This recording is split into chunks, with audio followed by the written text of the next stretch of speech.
ஆறி போன டீயிலும் ஸ்டோரின்னு ஒரு பூக்கு வேணும்னா ஆடா சூப்பரியா அப்படின்னு ஏன் சொல்றாருன்னா, அவன் ஆறி போன டீயை பார்த்துருக்காங்க, நிறைய வாய் அடிச்சிருக்காங்க, அவன் ஃபீல் பண்ணிக்கிறான்.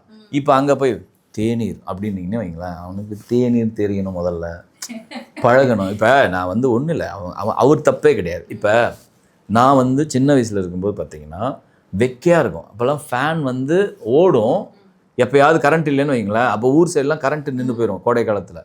அப்போ விசிறி எடுத்து விசிறணும். விசிறி எவ்வளோ நேரம் விசிறுவீங்க? கை வலி இருக்கும். அப்போ போட்டுட்டு அட போ வெந்து போனாலும் பரவாயில்லன்னு சொல்லிட்டு இப்படியே உட்காந்துருப்போம். லேசாக காத்தடிக்கும், பா அப்படின்னு சொல்லி நான் உணர்ந்திருக்கேன். அதனால் தென்றல் வீசுதே அப்படின்னா என்னால் ஃபீல் பண்ண முடியும்.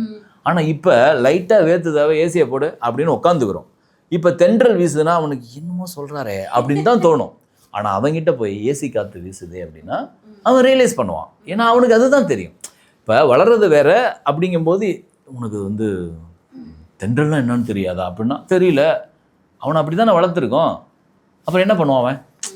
அதுதான் மேட்ரு. நீ என்ன ஃபீல் பண்ணுறியோ அது அவனால் இப்படி தாங்க கவிதை வரும். அப்பா சங்க காலத்தில் வந்து தூய தமிழில் இருந்ததுன்னா அவங்க அதை தான் பழகுனாங்க.